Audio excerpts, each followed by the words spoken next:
Hi, friends. Welcome back to the Saving Bread podcast. Today, I am joined by someone I knew right from the beginning I had to have on the podcast. Baylin Speidel is a baker, a miller, an educator.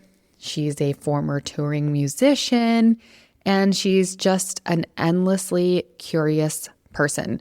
She works at Chimacum Valley Grainery, a truly remarkable place where grain is grown, milled, baked, brewed, and malted all on the same property. Baylin has a way of making deeply technical information feel really approachable and practical and fun. In this conversation, she takes us inside the world of stone milling and explains what extraction rate really means. She shares how working closely with the grain completely changed the way she thinks about flour, flavor, and bread.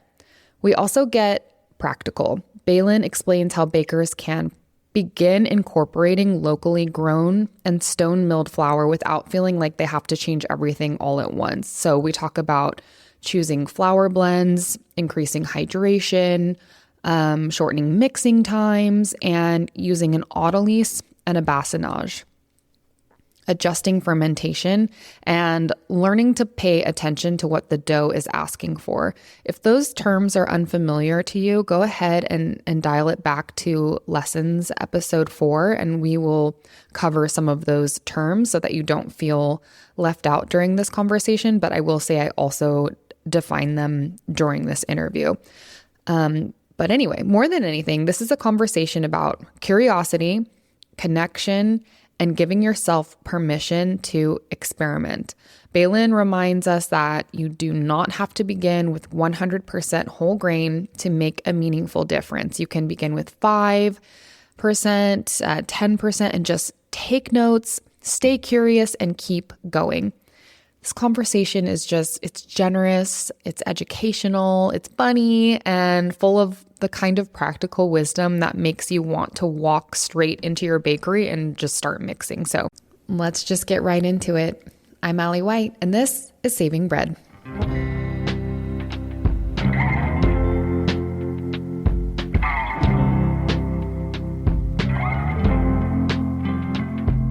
Hi, Baylin. Hi.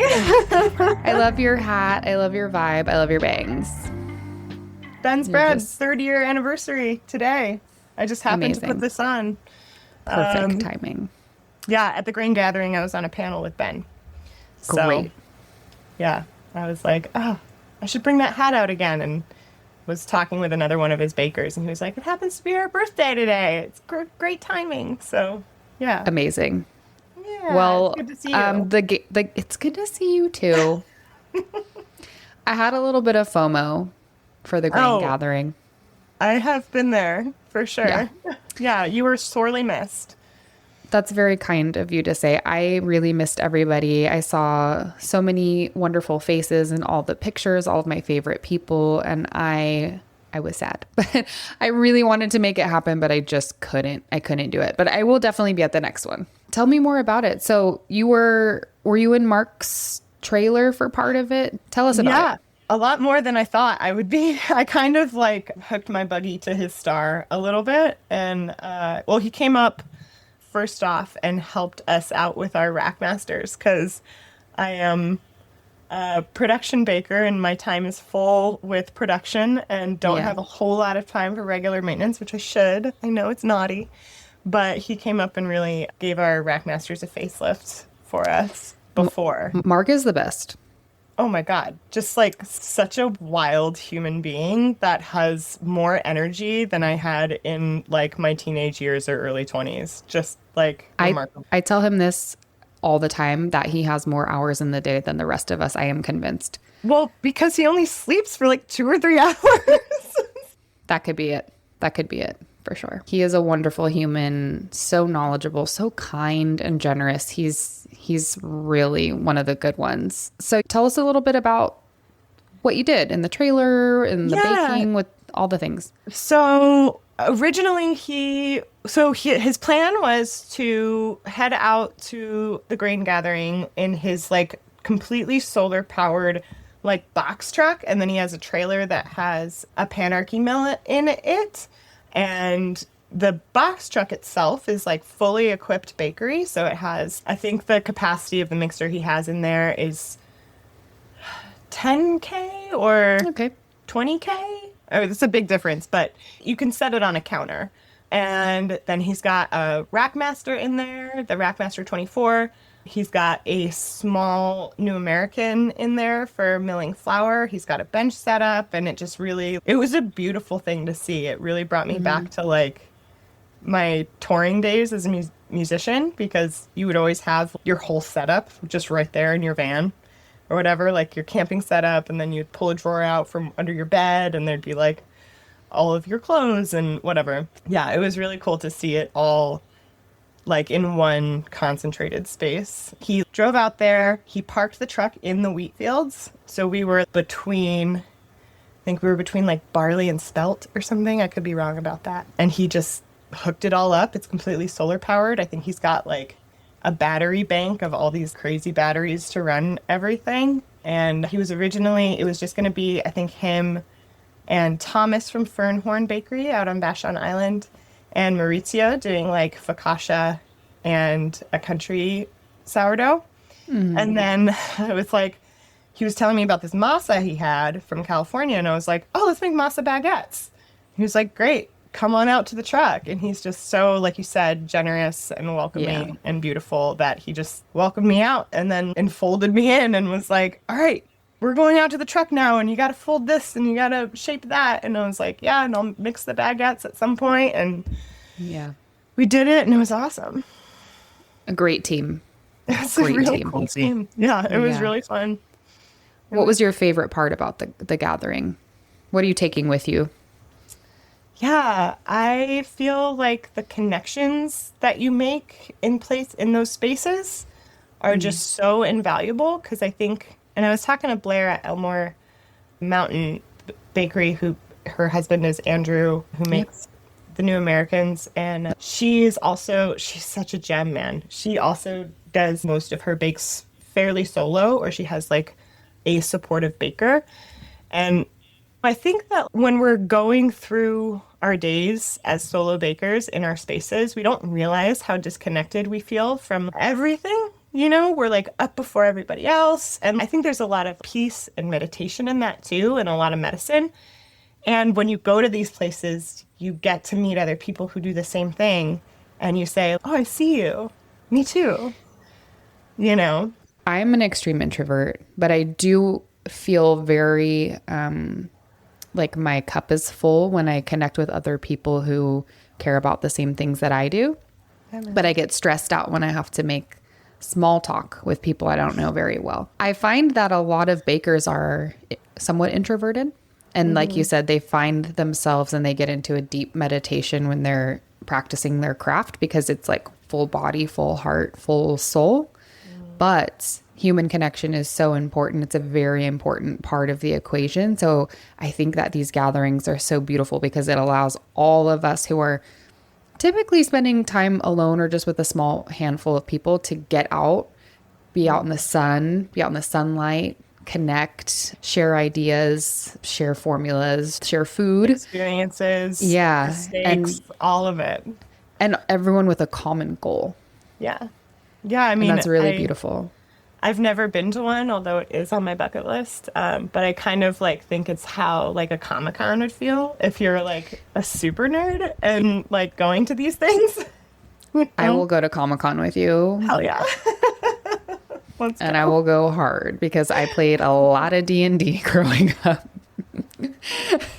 That's awesome. I love that. Big Sailor Moon fan. Awesome. Well, another thing we have in common. Yeah. These events are so important, not just for bakers, but for farmers too. I met a woman there. She's a financial funder for small businesses. And so there's just so much potential connectivity inside of all of this. And then you've got wheat breeders talking to farmers and talking to bakers. And it really takes all of those ingredients to make your thing happen, to make it Yeah. perpetuate itself and give it. I think sustainability and resilience are words that we overuse sometimes, but I'm starting to lean more into the stamina it takes, the tenacity that it takes to continue it on, because Yeah. it's one thing to see a flash in the pan and then those fads just fade away if you don't have that connective tissue between Right. everybody, you know? Absolutely. It's extremely important, and people who are really dedicated to going the distance. Well, thank you for sharing your experience with us. I again am sad that I missed it, but I was so happy for everyone who was there and all the happy faces that I saw posted on Instagram, and hopefully next year I'll be there covering it and interviewing. Anyways, okay, tell us about Chimacum Grainery. Tell us what's going on there. Give us the rundown, because the people are going to want to know. What do you have going on there? We are a vertically integrated model where Keith Kistler is the founder and farmer. So he's the one, he comes from a long line of wheat growers and farmers. And he can tell his story so much better than me, because bread is my wheelhouse, and I, have a way of mixing up other niche stories. But so Keith Kistler, founder and farmer, he grows the wheat, and then he got a new American in 2020, and it was all crated up, and the pandemic hit, and his wife walked into the grain barn and saw all the grain in the storage bins, and she's like, Keith, what is this? And he's like, it's all grain. She's like, this is food? And he's like, yeah. And 2020 pandemic, everybody was kind of in a zombie apocalypse mode. And she's like, how do we make this food? And he's like, well, we have to unpack and set up the mill and mill it into flour. And she's like, well, let's do it. And Great. he did, and started milling on the stone mill. He'd been milling before on a tiny little mock mill and selling some flour. And I was working at Pawnee at the time, and we would get some of his really small batch flour, but nobody in that baking space really knew what to do with it. But all that to say, it wasn't a new thing for him. It was like a dream he was hoping to grow into. And so he set up the first mill. He started milling on that.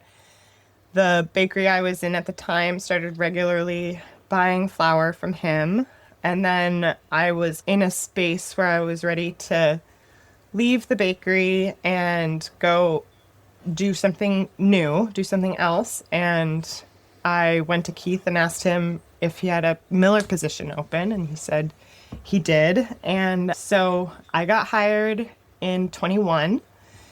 And shortly after that, we got a big grant, which helped us build out the baking space. So now we've got farming, we've got milling, we got a second mill with the grant, and then we started building out the bakehouse, which is a very small footprint in a quarter of the big pavilion that's on site, and it's right next to the mill room. And then he started building out the brewery space. So we've got farming, milling, baking, and brewing. And then he started growing barley and floor malting it. You have everything going on there. Yeah.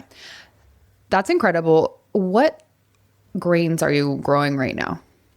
Yeah, right now we are growing espresso for bread flour, a white wheat, a soft white, that is the Edison. I think it's a soft white. I could be wrong, but I'm pretty sure it's a soft white. That's the Edison. Spelt, rye, Eileen, which is a purple bread, barley, and a perennial called Salish Blue. I would like to try the purple one very much. Oh, beautiful. Oh, and climate blends. That's another one we're growing. Awesome. How far do you ship your flour? I mean, depending on how much you're willing to spend on shipping, we'll ship almost anywhere. We just shipped a pallet of flour to Hawaii for one of Grace and Gill's classes. Okay, I saw that. Okay, so even pallets you can ship pretty much anywhere someone wants them. Yeah, as long as the folks are willing to shoulder the cost. And I'm just thinking about the people who are going to listen to this episode, and you might be their closest miller or the closest one that they really feel called to work with. And so potentially they could buy a pallet, they could team up with a couple of other bakers and get a pallet and work it out that way. I know I've heard some people do that. Yeah, Josh Fairbanks, who you've had on, and some other buddies down in Portland. Ocean, that has Labyrinth Bread down there. Maxine's Bakery down there. They pooled their resources to get one big pallet shipped, because I think Ocean has like access to a warehouse where it can get dropped off. So they did that. Cool. And I hope people are hearing the community over competition in that. Dude, because 100%. Yes, working 100%. together is the way. Yeah. I love that. You're growing, you're milling, and you're baking everything basically on site. And how has that relationship with the grain changed the way that you think about baking? Has it influenced the way that you bake? And tell us about that. Yeah, I think that my relationship with grain before I started working on the property, which is what I call it, it's just like the property that everything happens on. It was very kind of disconnected. I was lead baker at this semi-big production spot, and ingredients would come in and there would be like a disconnect with it. It would arrive on a truck. There wasn't a lot of culture around like, where are we sourcing this? That kind of thing. I see. Flour was just in bags on a pallet. And there was our super strong flour and our normal bread flour.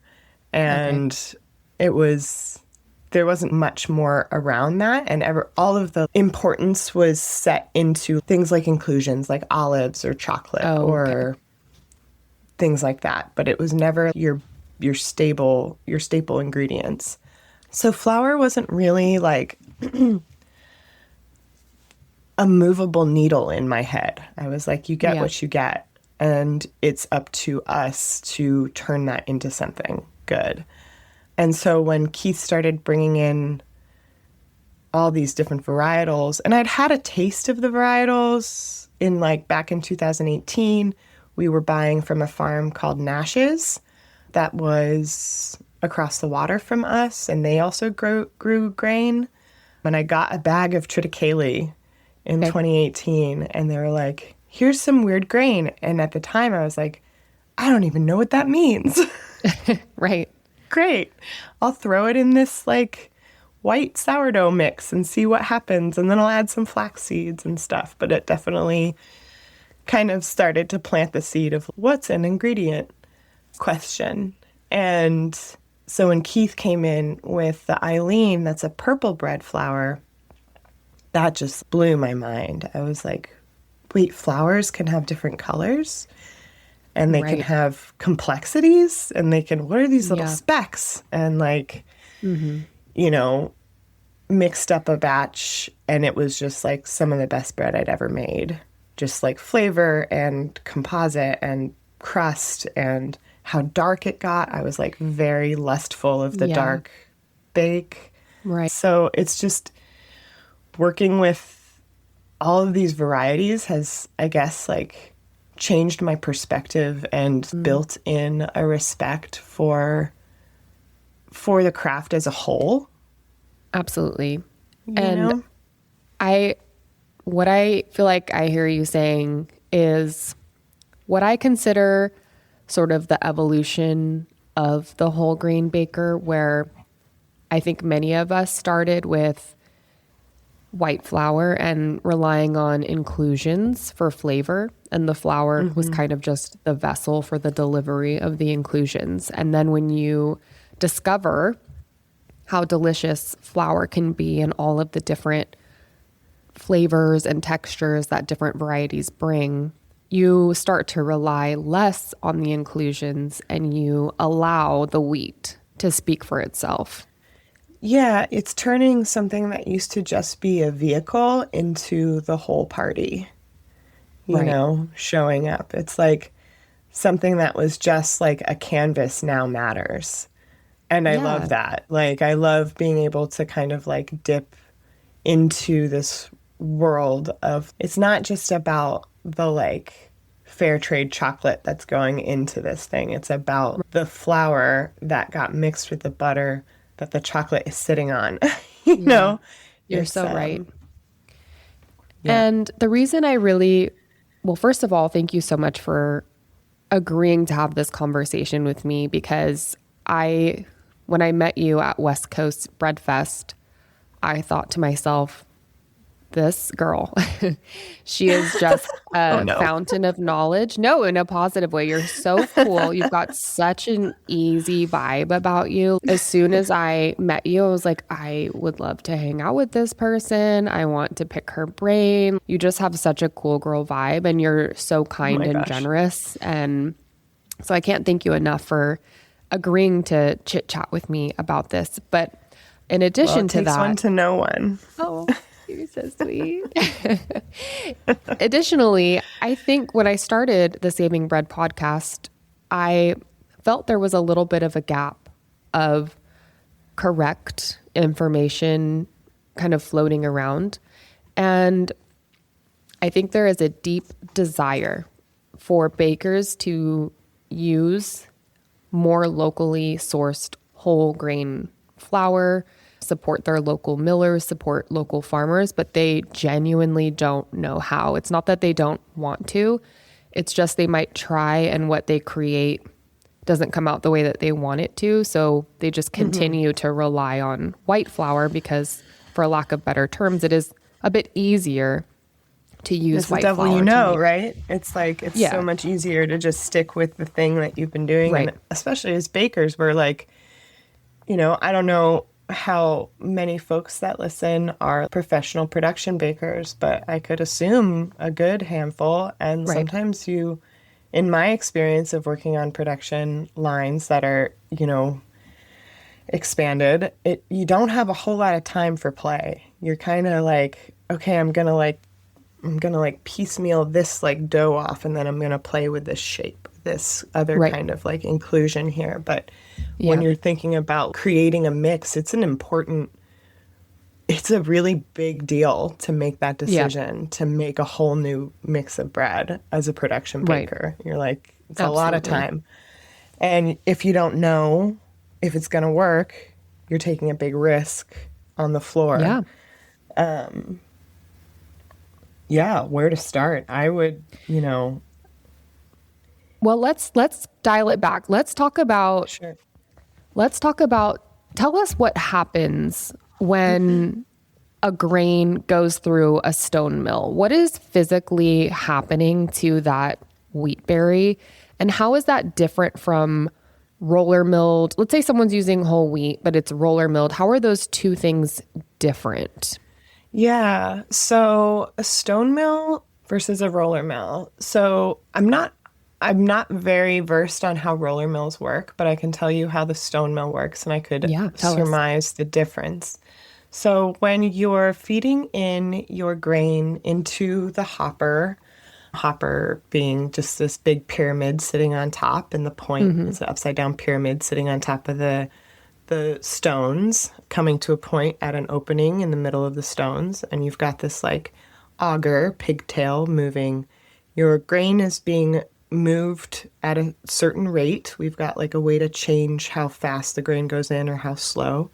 It's getting moved at a certain rate and dropping into your spinning stones. You've got two stones. You've got a bed stone that's on the bottom that doesn't move. Okay. And a runner stone on top. And that's your workhorse. That's the one that's moving. Okay.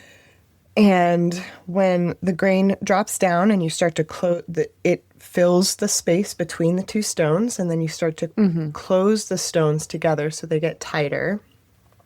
And the pressure of the runner stone coming down on the bed stone is what starts to shear away the kernel. The bran goes first. It starts to kind of pulverize the bran, the germ, and the endosperm. And then you've got a kind of shunt on the end of the mill that is open, that all of that flour then sloughs off through that shunt and into a bucket. Great. So I would say a stone mill, I think that it's a lot gentler on the grain, I want to say. Yeah.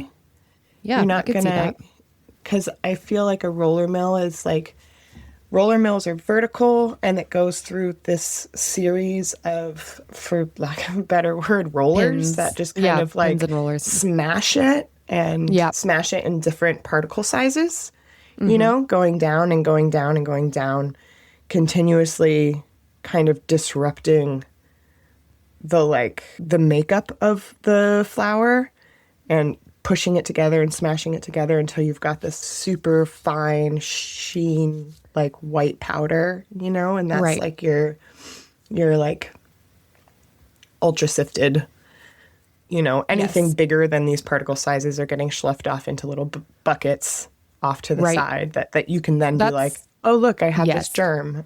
Yeah. That's also my very limited knowledge of roller milling is that, as you've said, it goes down the line and it's kind of broken up into pieces. And then at the end, it's all kind of put back together. Whereas what you're describing for the grain mill, the stone mill, is that it kind of all stays together and ends up out of the side. Yeah, you retain more of the whole food that goes in. Yeah. Yep. And depending on whether or not you're working with a sifter box, you can filter out some of those bigger, larger pieces of bran.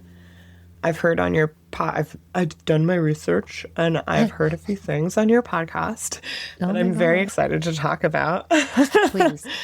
The tea system is something that, as a miller, gets me a little bit flustered because although I can read about how it works and why that is the language that people use, in America, we don't really have that system. That's right. And I think that it's really important. One of my biggest takeaways as a miller from the whole grains fresh flour class I took down at SFBI with our mutual friend Grayson Gill is that we don't use this system. So why are we trying to perpetuate the language when instead we can talk about extraction rate? That's the language that we use, you know? Right. And for our listeners who might not know what that means at all, can you just give us a really simple definition of what extraction is and how that would affect the final flour, so that when they're going out and they're shopping and they see something that says high extraction, what are they looking at? Extraction rate is just simply put like how much you're extracting from the food, right? You've got your whole kernel that is one full piece of food. And when you go through the mill and you have 100% extraction, 100% of that food that you're putting in, so say you put, 10 pounds in, 10 pounds come out. That's so 100% 100% extraction would be 100% whole grain, nothing has been removed. Okay, great. Nothing's been removed. Yeah. Okay. And, then you've got 90% extraction. That would be like a high extraction rate, like 80 to 95, 80 to 100 high extraction. And then you're moving into 70, 75% extraction. This is going to be a little bit more of an aggressive sift, Got it. We did a test at the mill when I first started. We're due for another test because our grains changed so much, but where we measured our extraction rate and we would put in 10 pounds of a grain, run it through our sifter and see how much flour. We have 3 different bins, how much flour came out by weight. And then we could say, this is 95% extraction. Great. So a 95% extraction is only a small amount has been sifted out, whereas maybe a 70% extraction, quite a bit more has been sifted out, and it's maybe got a bit less of the bran and larger particle sizes in it. Am I getting that correct? Yes. Okay. Yeah, definitely. Okay. And why would a person want to use something that has a higher extraction versus something that's 100% extraction? I think it all depends on what you're using it for.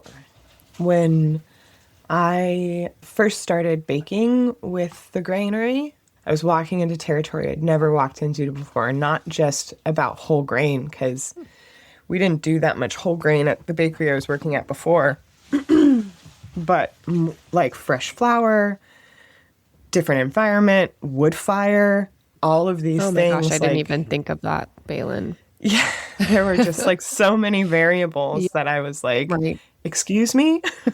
Right. Of You know, course. and as a baker, you're trying to kind of like, you're always trying to minimize your variables to Yeah. track, you know, course. just to keep it as simple as possible for yourself and only change one thing at a time. Yeah.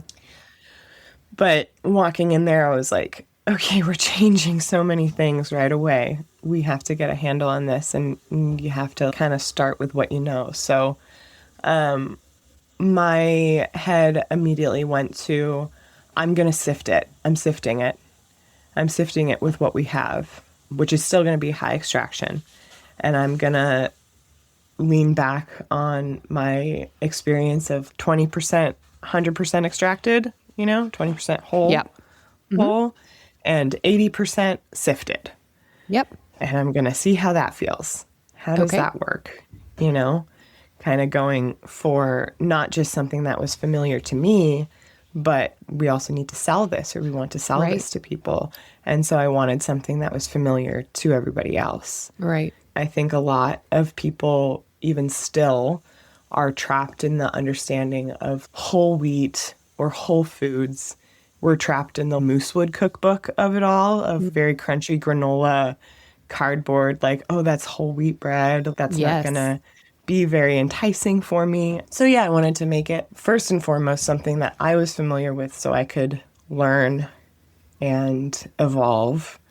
And then at a certain point, I was like, okay, I'm getting used to this. Let's add more whole grain. Let's add more whole grain. And then eventually we just swapped. And it was now 80%, 100% extraction flour and 20% this lighter, high extraction white Got it. flour that we mill. I think what you're describing is actually a roadmap that our listeners could follow, which is start with something that feels familiar, but with Totally. a local stone ground high 100% extraction flour, and Yeah. pair it with a high extraction flour, a bread flour, whatever they have access to, ideally a high extraction flour from a local miller. Start there and get comfortable with that. And as you're, Or even if it's just stuff that you're used to working with. yeah, You know, if you're adding in, you know, start with 5%. How does it change your bread? Bump it Yeah. up to 10, like stay curious about it. That's a huge part of baking for me, is it's like this curiosity that is like Right. unquenchable, that you want to continue to learn about and make big mistakes. You'll learn so much with that. I love that you're saying even 5% is great. That's a lovely way to look at it, because sometimes in the baking world, there can be this all or nothing mentality. It has to be Yeah. 100% whole grain, or it's, you know, not valuable, or, you know what I mean? And so to I do think that's kind of the attitude of some, and I totally get it. Sure. Like, I want people to be passionate and be ride or die for whatever it is they are passionate about. This more gentler approach as well of 5%, just try it and see how it goes. Then try 10% and work your way up so that it doesn't feel so scary for someone who might be brand new to it. Totally. Well, and also, I think you also have to examine, like, for what? Like, why? Right. Why is this important to me? And if your answer is just to be the bigger, baddest badass, That's my answer always. I know, you're very intimidating.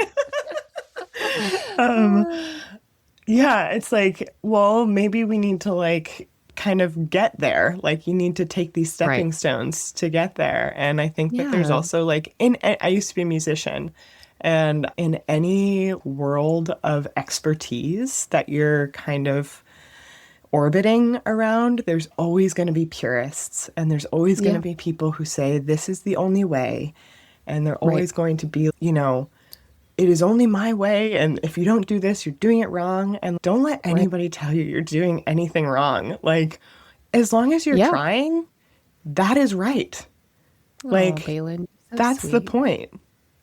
You know, Such an I feel angel. like Bakers, though, are such a rare type of person that I hold so dear to my heart because they're some of the most hardworking, curious, and like full of tenacity, Right. you know, that I'm like, just go for it, man. And what's That's the worst right. thing that can happen? That's what's so cool about bread is what's the worst thing that can happen? You make bread.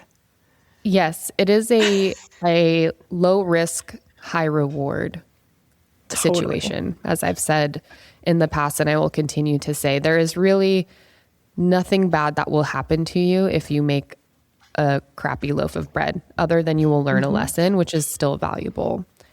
Totally. Truly. And for our listeners who are not bakers, in case you did not know, most bakers have to get up very, very early, usually before 6 a.m., if not earlier, and do 12, 13, 14, 15-hour days pretty much back to back to get the bread out. It is a very labor-intense job that many of us do from a place of love and wanting to feed our community. So you're so right. It is a wonderful community of people who just want to love on others through their food. And like I don't know, I get like such a sense of kind of sleuthing out the problem. I've gotten really into like, I listen to a lot of podcasts while I'm working because, like you said, they're really long hours. And I've been Right. listening to a lot of like whodunit kind of podcasts, Oh, crimey girl, that podcasts. is my favorite. I was We'll going have to to have a ask, whole I other was like, conversation about I it. want to know what you're listening to on your dough days. True crime. Yes, that's great. But it's also kind of like mirrors what Yeah. we find in the bowl or what we find when we walk in on a bake day and we're like, we open up a bin of dough and we're like, oh, I'm noticing this is a difference. Why is this different? It gets your kind of puzzle brain going and makes you be like, okay, I think I know why this thing happened because my temperature was here, my inoculation of Right. levain was here, and it's very fun. It's a fun puzzle to kind of sleuth out for yourself. I never really thought about it that way, but you're absolutely right. It is like solving a puzzle and paying attention to all of the cues and details and being very curious. Okay. I would love to pick your brain a little bit if that's okay. And Pick away. great. So let's say some of our listeners are wanting to make this transition and start using more stone milled whole wheat flour. What are some of the changes that they can anticipate when they start to make this transition? Because I would love to set everyone up for success, and you have so much experience now. So if you could kind of, even like looking back on your former self or you on your first day, what are some pieces of advice you would give to another baker or your formal self? Maybe it's hydration or levain seed amount or mixing. Are there some things that you can help us with to help everyone feel successful should they try this? Yeah, I think my biggest piece of advice would be to inch your way into higher amounts of whole grain. So, I always say a really safe percentage to be at is 20%. It's enough Okay. to notice a change, but not enough to really drastically, profoundly affect your mix in handling or things like that. So, depending on the grain that you're using, 20% spelt, 20% rye, these like, if you're using like 20% teff, that might Right. bend the needle a little bit, but like, Don't do buckwheat. if you, yeah, I made 20% that buckwheat, mistake. that's going to be a little Yeah. different. Yeah. But like inch your way, use a formula that you know inside and out, that you've been making forever, that you know how it behaves, you've got its number, and then record your changes that you see. Whole grain and specifically fresh flour is going to, at these higher percentages, it's going to need a bit of a gentler touch, I would say. Yeah. You can't really beat it up in the mixing bowl. And I use a mixer. I love my mixer. But I dropped my mixing times by half compared to what I was doing at my old bakery. Okay. Half or more. With 20%, would you say that people need to change their mixing, or are we talking No, about probably 100%? Yeah. That would be like 100% at higher percentages in your mix. So let's split this. So I think what you're saying is that you can pretty much swap out 20% for almost any stone milled local flour, save teff or buckwheat or something that doesn't bring a lot of gluten to the party. Mm-hmm. And be fine and kind of just go with your normal situation and just take notes on small changes that you notice. Yeah. Let's say that some of our listeners are a bit more advanced and they've been working with that for a while now, and they are ready right now to say, I am going to make a 100% whole grain loaf, 100% extraction, or maybe a very small percentage of high extraction flour. They want to make that transition. And the reason I wanted to talk to you is because you do this and you do it so well. Let's talk about that. Let's get into the nitty gritty of that a bit, because I think what you're saying is really interesting. It's less mixing time, probably less levain. Why don't you kind of, if you're comfortable with it, walk us through sort of from when you're choosing your blend until you're going into the oven. And we don't have to go super, super down the rabbit hole, but just kind of give us a general roadmap for someone who's ready to try this. Okay.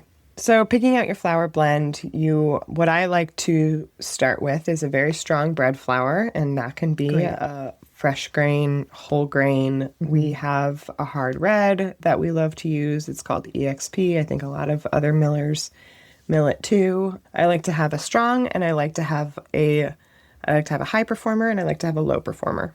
Okay. Right? That low performer is my swappable grain. That is my grain that I'm going to be kind of like switching out. That's going to be at a low percentage. I'm going to have, that's my removable player in the band. I love that. They can play saxophone, they can play fiddle, they can play all of these different instruments. I'd be on the tambourine. Sometimes, hell yeah. Spelt, rye, triticale. We've got a low pro white that I'm using right now that is it's called Edison. Yeah. We have a low pro pastry flour. We've got things like that. Try your flour, see what you like about it. It's going to bring to the table flavor, and it's going to bring to the table function. I don't want my bread flour I don't want my dough to be so strong I can't like stretch it out, You don't want it to be so strong it's not relaxing, or it takes forever to relax. So that's kind of why I have this low performer kind of slacking things out a little bit, because the EXP is so wicked strong, Okay, I love that. So you're choosing a performer, and then you've got a supporting player to bring some extensibility, some flavor, but not be so aggressively strong in its gluten performance. Yeah, it's not going to be the scaffolding for the building. It's going to be the window dressing. Yeah. And all of this will go into our mixer. And what are we thinking about as far as hydration? Yeah, so when you're considering hydration, you're thinking about your extraction rate. So if you're working with 100% extraction, you've got the whole food in your bowl. You've got a lot of bran pieces. You've got all that germ. I think I could have gotten to where I eventually got sooner if I had taken the advice of Dr. Jones sooner, who was leading the bread lab at that time. And he was like, water, water, water. It wants more water, more water, more than you think. And like, really? Yeah. And I was like, very kind of like, I don't know. I'm working with 75% hydration. 80% is high hydration to me. Right. And I'm kind of like, I've tried to do higher hydrations, but I always just end up making focaccia, which is great, but it's not like what I'm going for. Yeah. And also people treat water as a funny flex. They're like 105% hydration. Da, da, da. And have you seen my hydration over here? It's bigger than your hydration. Wow. Yeah. You must be soaking. Um, but like when you're dealing with whole grain, it's true. Like Yeah. it's not a flex, it's just what it needs. So my hydration usually is hovering around 100% hydration. Wow. Yeah, Great. and when I look at my formula, I'm like, wow, you Mhm. know, but that's just what it needs. Great.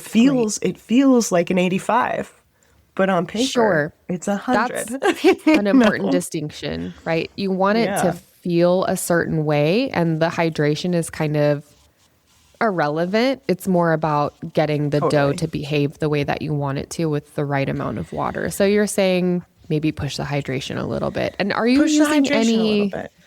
yeah, are you using like an auto lease time to help I sort of am. feel out the hydration?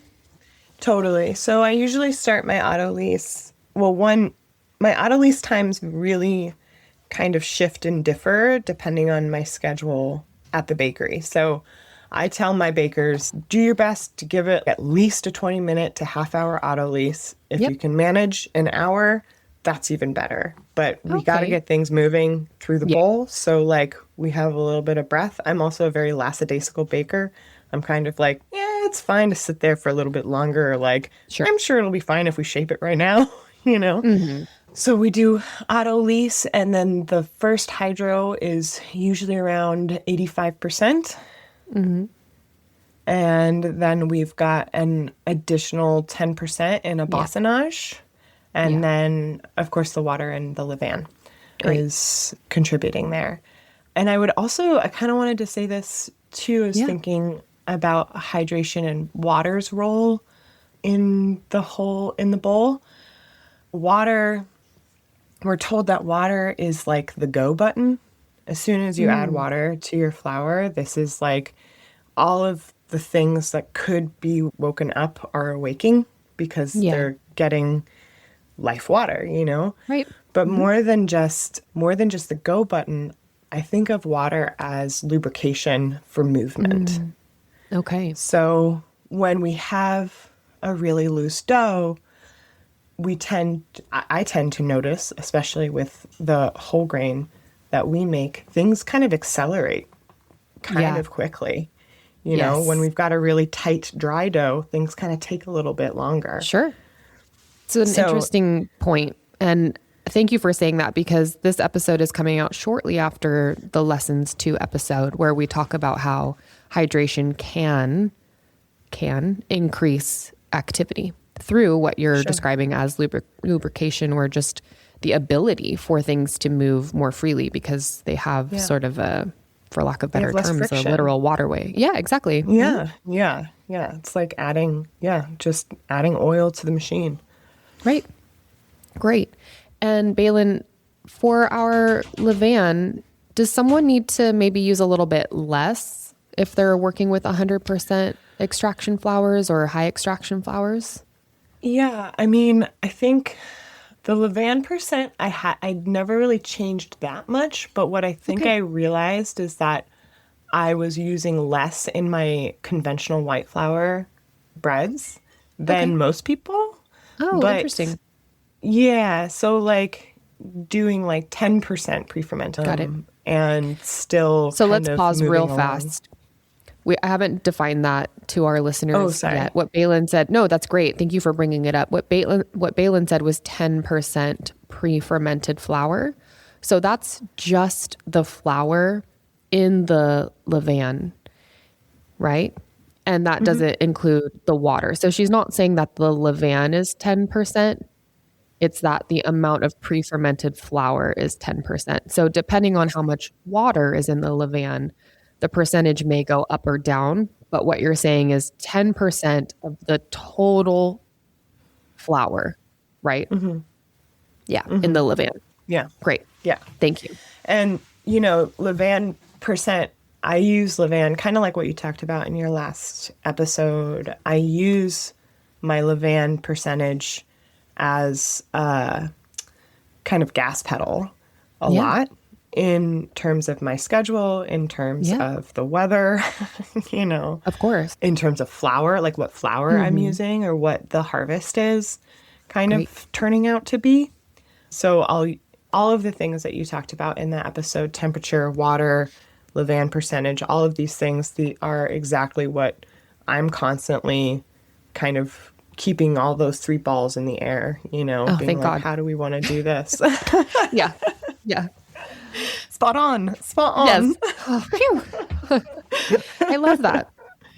And another little piece I would add in there is sometimes I use a mass effect. So I have these tubs that like can be full with say 20 kilos of dough. Yeah. And I'll put 25 or 30 in there because it's winter and I need it to kind of like scoot. I remember you saying that at West Coast Bread Fest. Like I just overheard you say it and I was like, oh my gosh, of course, duh. I used that on a cold day and it worked really well. I put more Nice. dough than I normally would in my bin to help Yeah. it stay warmer. Yeah. Yeah, and vice versa. Like when it's really hot, I'll like really scantily fill my bins because you've got just so much more surface in there. So we've hydrated our dough efficiently. You've said you do about half of your normal mixing time. So maybe, what are we talking, like 10 minutes total for mixing? Something like that. I break my mixes up into two. So I've got my incorporation piece side of it all, and this is always on speed 1. And I do for 5 minutes back and really making sure that all the dry bits are wet. Sit however long that takes. It could take 5 minutes. It really depends on the yield that you're pulling out of the bowl, how much you're mixing, how big your bowl is, etc. So just making sure all your dry bits are wet. That's for me and what my batch sizes are. That usually takes around 5 minutes. And then I let it chill for a while in the bowl, auto lease anywhere from 20 to an hour. And then when it's time for levain and salt, I do a minute just to kind of slowly start to incorporate those things. And then I bust it up to speed 2 for another 3 to 5 minutes. Great. And that is when you're adding your bassinage water? Yep.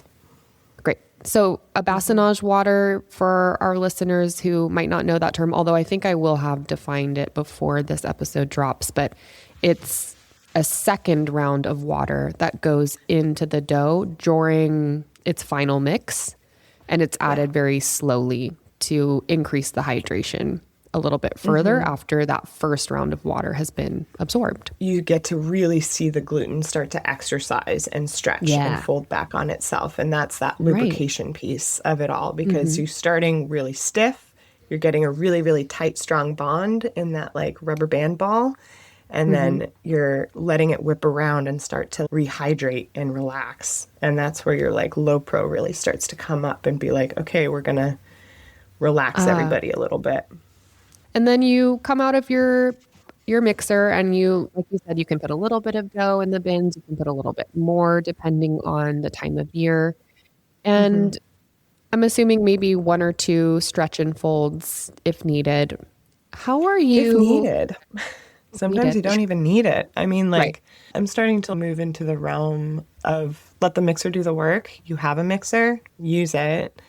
And I'm also kind of looking at the whole process as more movable pieces in a Lego set or something. Because once you understand the function of each step, why you're doing it and what will happen if you do it, you can really start to play with that in terms of your own schedule. I use folds as a way to be like, 1, I get to touch the dough, see where it's at.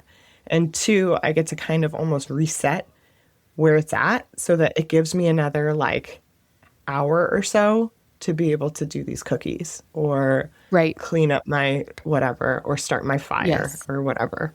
Yeah. Some of the most beautiful bread that I made with Grayson, we did no folds.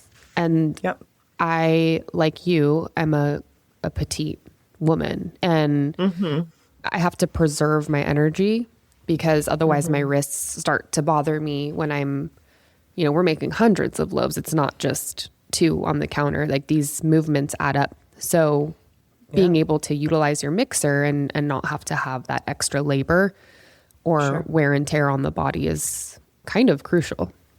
Yeah. Yeah. Especially when you're pulling 13-hour days, 4 days a week or 10 to whatever. Yeah.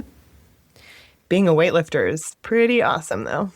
Yeah, I lift pretty heavy. I was in fitness for a long time, and I feel like I wouldn't be able to do my job if I didn't do those things, because these bins are quite heavy. The bags of flour are 50 pounds. Like, it's large equipment. It's no joke. So I had a really fun conversation with Josh Fairbanks, our mutual friend, about judging the end of bulk fermentation. And he had some really clever ways to describe how that time has come. What are you looking for when you're working with your dough to kind of know that it's time to move on to either pre-shaping or final shaping and get things in the basket? Yeah, I think that I've stopped. It's funny, you'll start to see that I'll be like, I don't do these things to figure out what I actually Right. do. I stopped looking for my dough to double. Okay, great. Using fresh grain, that's not really a sign that sticks out to me anymore, Okay. especially if I'm playing with amounts in the bin. Yeah, I'm looking more at how relaxed the dough feels in the bin, how much activity, like gas activity that has happened. I can really tell.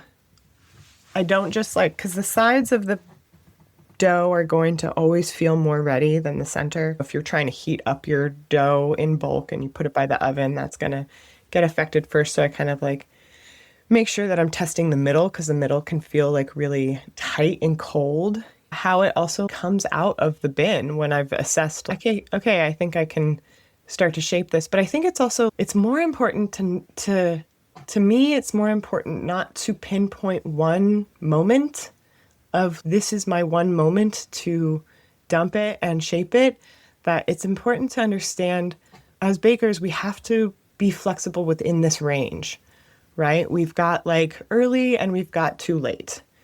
And that, depending on your mixing practices, your flour, your environment, that bar of a range can be wide or narrow.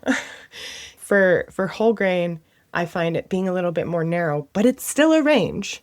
You have time to assess. So if you I like to err on the side of caution most of the time, and I do things kind of early because we have a lot in production and you want to get through it. And that's what I mean by taking the whole picture and moving them around kind of like Lego blocks, because that time has to go somewhere, and I can put it in the bin, I can put it on the board, or I can put it in the basket.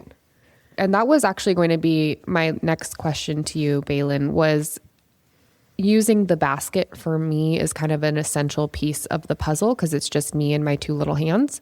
And so Sure. like you, I shape probably a little early, and then it allows me to get through however many loaves I'm getting through. And then I can let them sit in the basket for an hour if I need to. But if it's time to go in the fridge, by the time I'm halfway through, I might be in a pickle. So are you using any basket rest time before you go to the fridge? Because where I struggled with whole wheat was I was like, oh, okay, I'll proof it to this level and then I'll put it in the fridge, kind of doing what I've always done. But then it was overproofed the next day. Yeah. Oh, yeah. I've definitely been there too. I was like, oh. Yeah. Oh, no. Wait a second. Gotta tear that page out of that book, throw it away.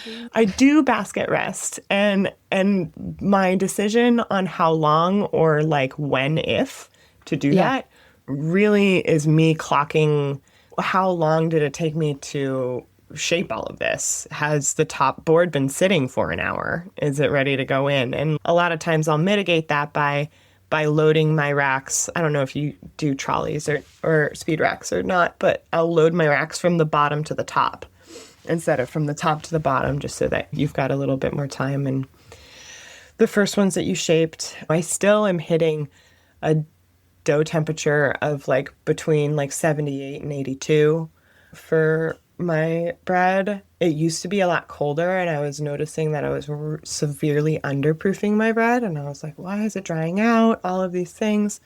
I think that like I'll use a dough rest. One, if I only feel like it's going to benefit the bread, I'll do the dough rest in the basket and then for maybe an hour and then put it in the walk-in. But like I said, that time's got to go somewhere. And if it's near the end of my day and it's not aligning with what my schedule or my values are for wrapping up my day, I'll put it in the walk-in immediately and just put that time on the other side of the night, when I pull it out in the morning. You mean like time out on the floor before it goes into the oven? Exactly.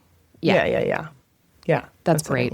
What a great tip too. And I love what you just said is that if it doesn't align with your values and your schedule, because I'm assuming you are also prioritizing your personal life and your mental health of like, I can't. As much as we can. I can't sleep at the bakery, although mine's in my home, so I do. Yeah. But being done, I have to pick up my kids by a certain time. Sure. And if the bread is not ready at that time, then unfortunately, I will have to let it sit out on the floor before it goes into the oven the next morning, which is fine. It's still fine. It will bread. It will bread. Is that the bumper sticker? It will bread. Yeah. I forget. I think it was Cody. He's not there anymore, but he was the head baker for Ad Astra. He told me that once and he was like, will it bread? It will bread. Like that's all that matters. And it stuck with me. Like, will it bread? Oh, that's awesome. I love that. Yeah. Well, you've been so generous with your knowledge and your information. And I think that this will help people have at least kind of a starting point when it comes to wanting to use more whole grains and things to be looking for. Let's talk about maybe a couple of mistakes or common problems that people see. I think one of the ones that I see the most often is that someone's crumb might be a little bit gummy. What could be happening there? It could be a couple things. My first instinct would be that it's overproofed, that you've got like a high like enzyme activity going on and it's starting to break down the starches and kind of, actually, it's funny you mention this. I'm working on a rye recipe right now and rye is like super enzymatically active. Yep. And I'm trying to make it bread and it's coming out pudding. I so admire anyone who wants to make things out of rye, like 100% rye, like as you're doing, because it scares me just knowing what it does. I'm like, no, that's not for me.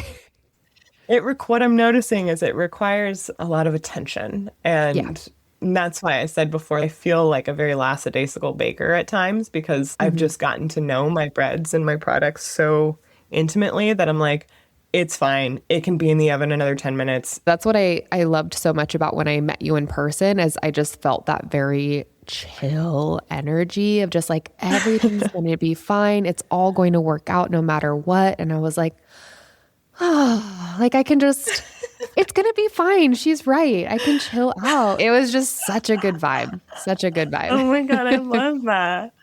I love that my chill facade calming in that moment was working. I was definitely internally freaking out. Oh, really? Oh, you would never know. You would have never known. Oh, good. Oh, good. My Aquarian mask is up. It's great. Oh, man. Okay, so gummy, we are saying potentially overproofed. Maybe overproofed, yeah. Great. Yeah. What about if it's not open? It's like a tight crumb. Like I see a lot of whole wheat out there where I think it's probably proofed properly. It's not over fermented, but it's tight. It looks a little dry, and the crumb reminds me more of a yeasted dough and not like a custard web of sourdough. So I'm not sure what's happening there. Sometimes I think it could be the flour choice is maybe too soft wheat instead of the hard wheat. Might be a hydration choice. Water to a point is, if you have too much water, you're not going to have a shelf-stable bread. It's going to dry out really, really quick. Oh, yeah. Wait, hold on. Freeze, pause, because you're going to blow people's mind with that. Tell us why that is. Because I did learn this a while back from a class that I took and it blew my mind at the time. So tell us why more water could mean a shorter shelf life. Yeah, I that's a really good question. I don't know if I can really explain it other than like in my head, it's like you've got more opportunity for things to evaporate. You've got like much more water beaten down the door to evaporation than you would being able to actually being absorbed and soaked into the structure of the flour and of the bread itself, right? And like creating protective cell tissue around that hydration, that moisture. I completely agree with that. The one thing I just wanted to talk about with open crumb, and you can't see my screen, but I'm using quote marks, open crumb and things like that. It's I think especially with whole grain, and I one of the reasons why I really love what you do is because you're kind of like, I refuse. I refuse for this to be true. Get out of here with your open crumb. Yeah. Well, you're like, it doesn't have to be doesn't. tight and closed and cardboard. And you're like, it can still be custardy and open and feathery and all of these beautiful adjectives that we give bread and food. But there is something that needs to happen, I think, in a baker's mind that is a slight unlearning of expectation of putting your white flour kind of. Sorry, my dog is going crazy. I actually love that the dog is barking in the background because it gives this is reality. An urgency. This is reality. He's excited about whole grains too. Or she. Yeah.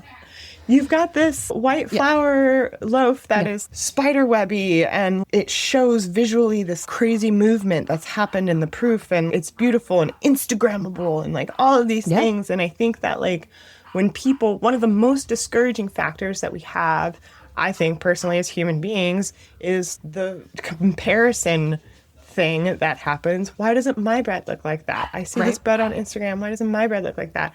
I must be doing something wrong. It's my fault. Right. It's whatever it is. Now I don't want to try. And it just becomes this like spiral of discouragement of like, why am I spending so much time doing this? But if we can remove the expectation, remove the pressure of saying, my bread has to look like this for me to be happy, and instead replace it with, I want to make bread.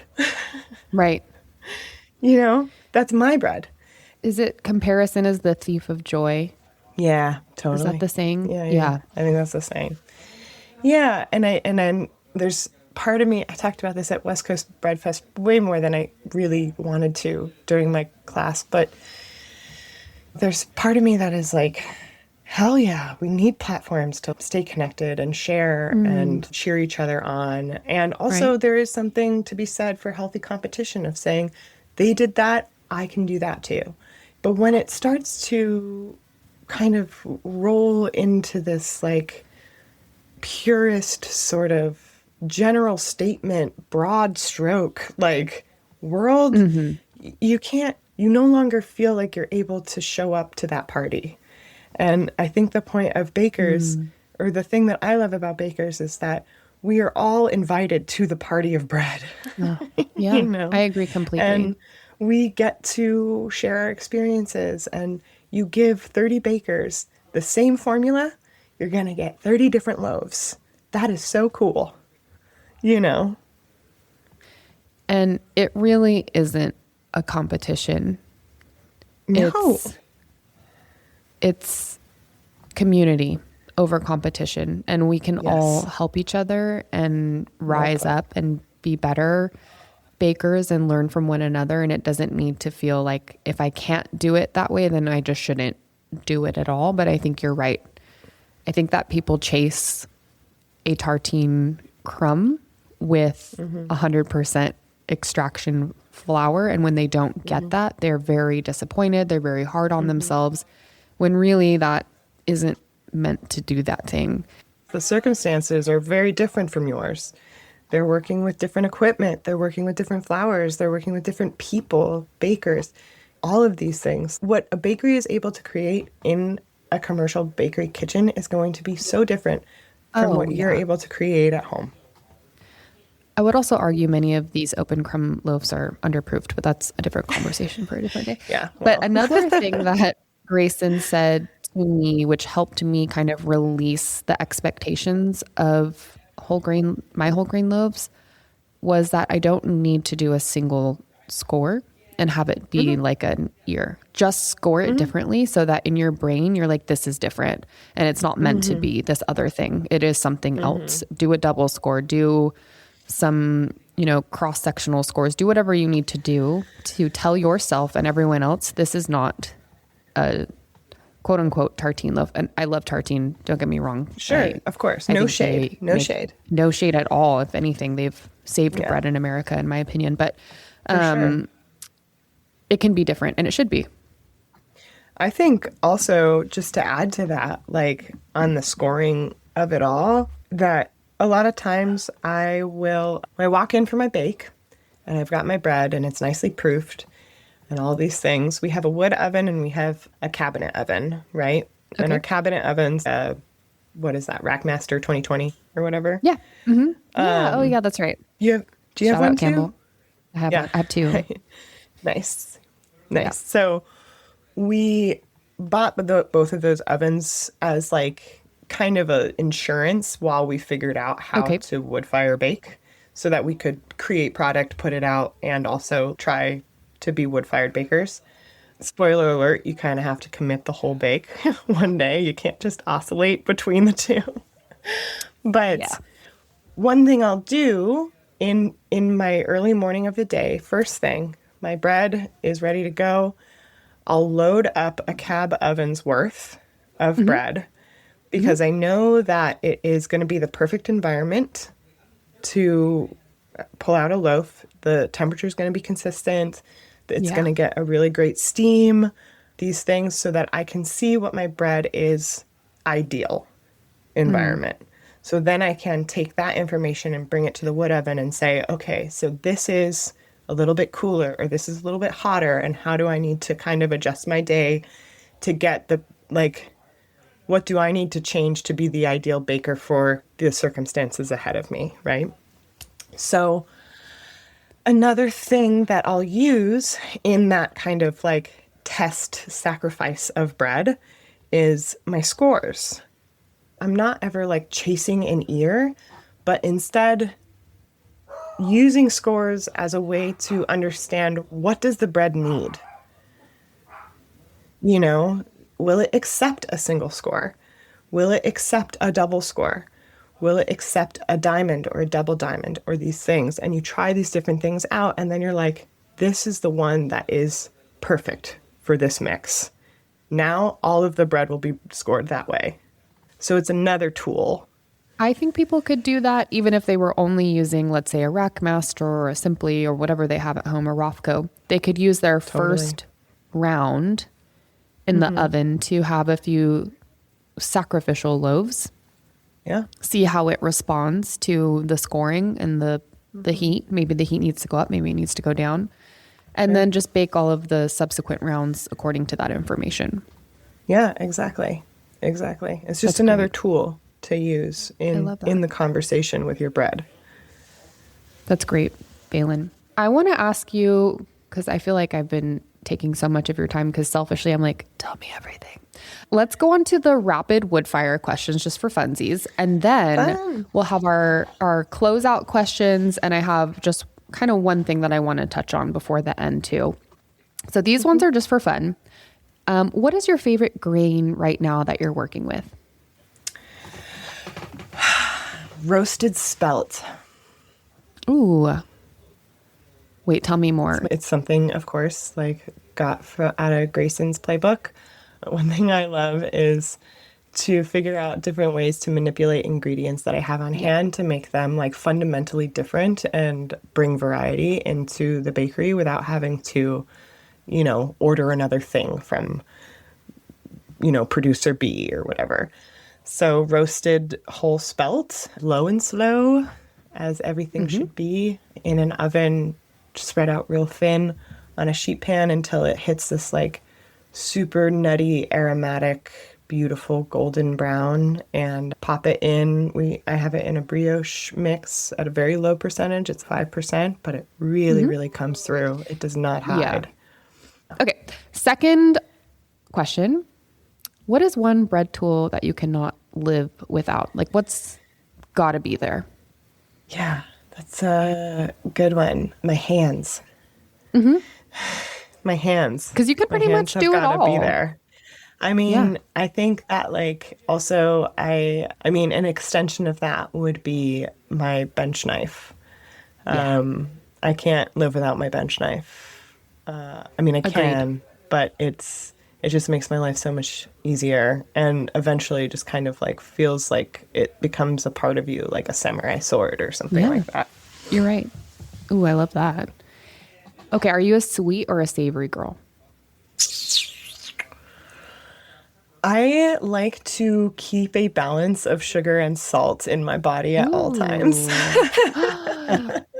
That is a great answer. So you're putting salt on your cookies. Yep. Got it. Yeah. I'm right there with you.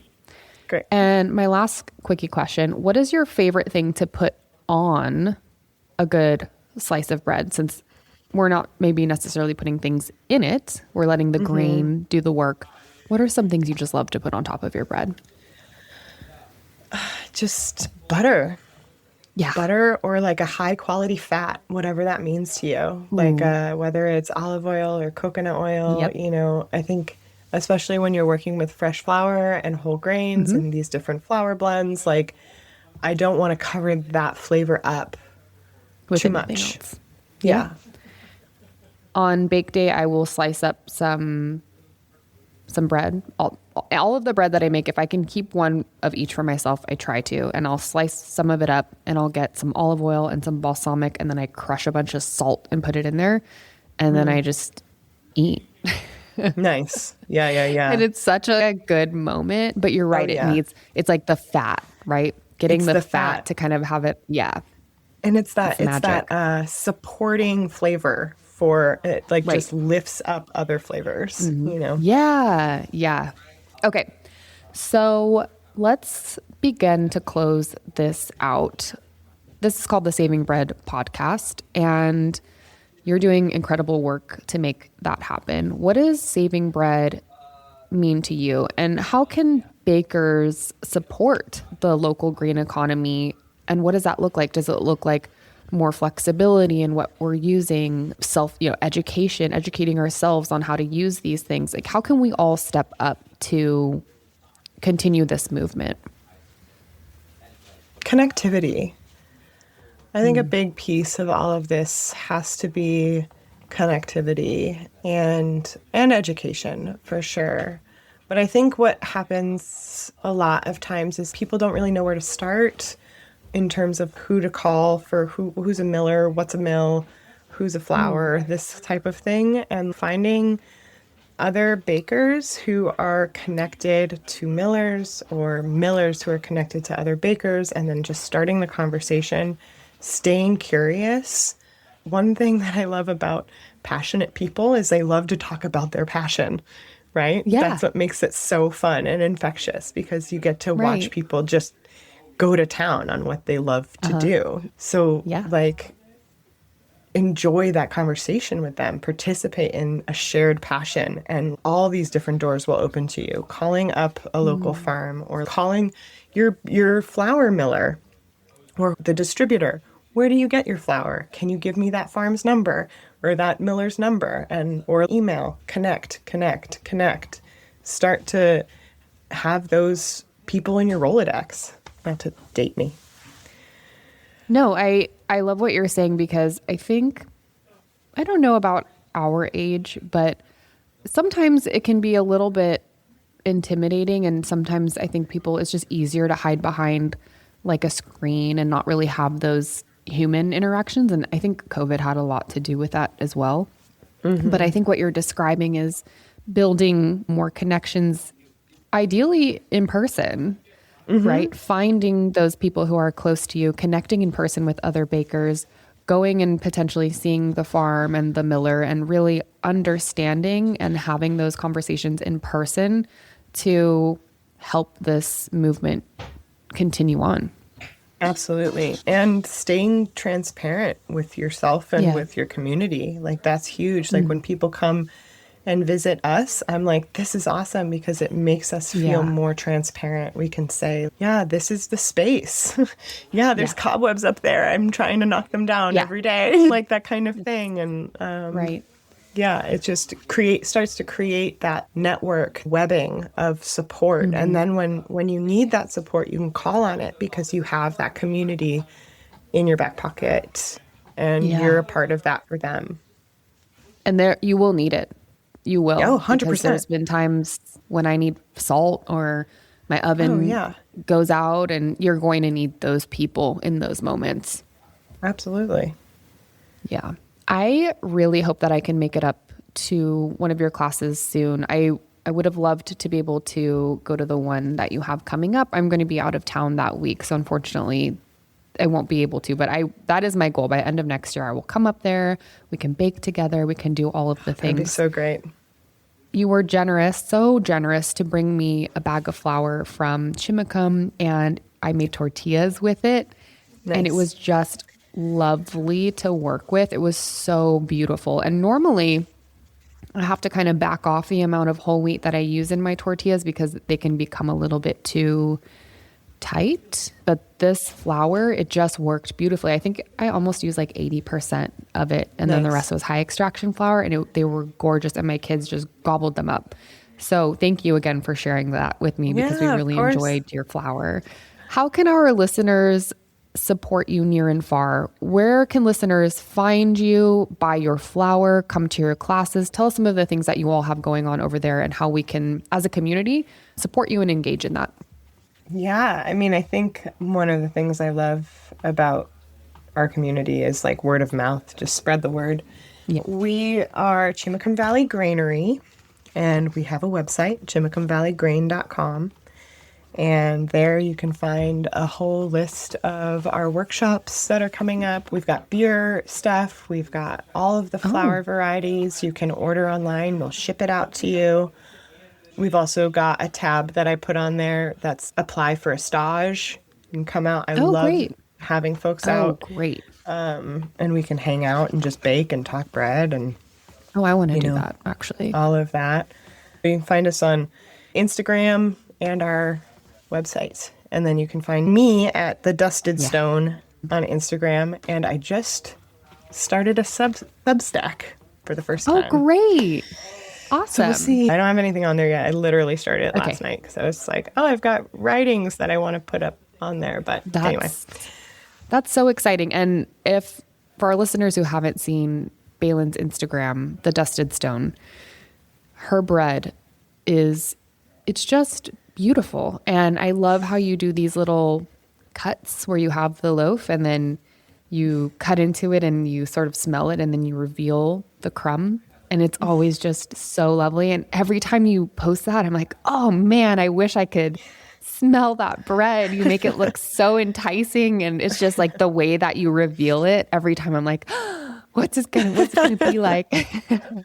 I love it. I wish one day there will be an Instagram scratch and sniff. I'm sure of it. Yeah, I know. And you can see sometimes you can see the steam coming off the bread. I'm like, oh gosh. I wish I could be there to eat that in person. Awesome. Yeah, this has been really, really fun. Thank you so much for having me on. You've been so generous with the information that you've given us, and I was really excited to have this conversation with you. I think I messaged Josh first, and I was like, hey, do you think Baylin would want to be on the podcast? And he was like, yeah. He's like, Baylin's a glutton for attention. So no. He said she loves talking about these kinds of things, and it was just a joy. And I hope that we can have you back on in the future because anytime. You're such a great resource for this community. And I'm glad that we are friends now, in real life. I know. And I hope that I can come up there sometime soon to check out the facility, because I know that it's just a magical place.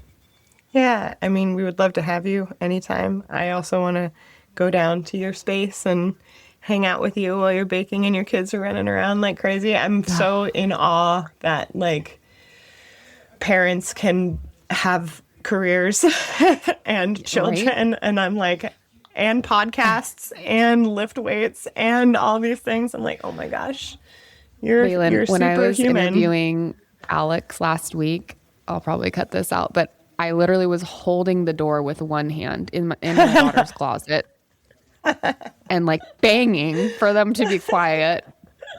Oh while God, over amazing. here, I was like, so tell me about your cookie. Wow. Yeah, I mean, that's life, right? Like, that's the beauty 100%. of it all, is like the unpredictability of life. And that's, as bakers, all we're trying to do is rein in the unpredictability of a wild thing.